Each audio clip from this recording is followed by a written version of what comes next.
तो दोस्तों स्टोरी का नाम है मिट्टी का फ्रिज।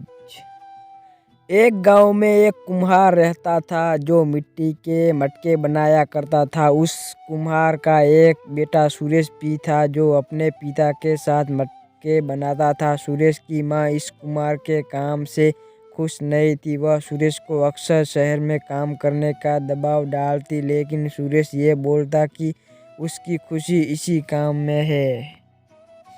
सुरेश की माँ चिंतित थी क्योंकि जल्दी ही सुरेश की शादी होने वाली थी और कुछ दिन बाद सुरेश की शादी के लिए घर सजा दिया।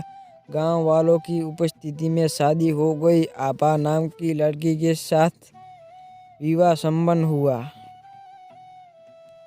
एक दिन सुरेश की माँ ने आपा से भी ये बात कही कि उसका बेटा उसकी बात नहीं मानता, वह शहर नहीं जाता के लिए उसने आपा को कहने को बोला।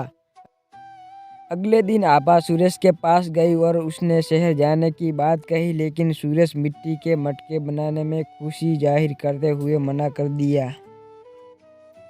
इस लगन को देख आपा समझ चुकी थी कि उनके पति को ये काम बहुत पसंद है। तभी आपा ने सुरेश के हाथों से बनाए एक लंबे सुराही वाले मटके को देखा। उसने तारीफ की और कहा, अगर आप इस मेले में बेचेंगे तो बहुत ज़्यादा पैसा मिले। ये सुनकर सुरेश इत्यासित हुआ। उसने और मटके बनाए और उस पर चित्रकारी करके उसे रंग दिया।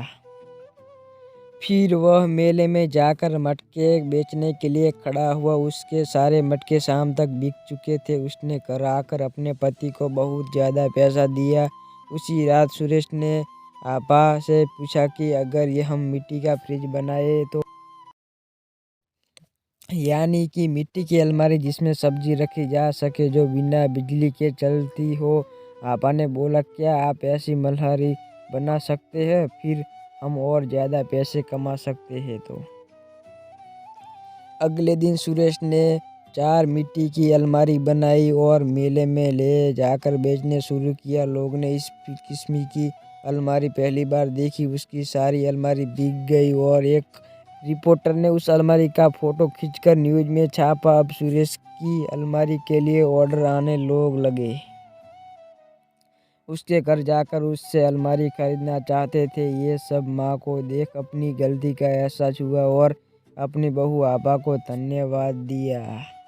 तो दोस्तों इस कहानी से हमें यही शिक्षा मिलती है कि आपको अपना काम पर ही फोकस करना चाहिए और दूसरों को काम करने के लिए उत्साहित करना चाहिए और नए नए आइडिया को भी काम पर लाना चाहिए। तो थैंक यू दोस्त, मेरे इस चैनल को सब्सक्राइब करना ना भूले।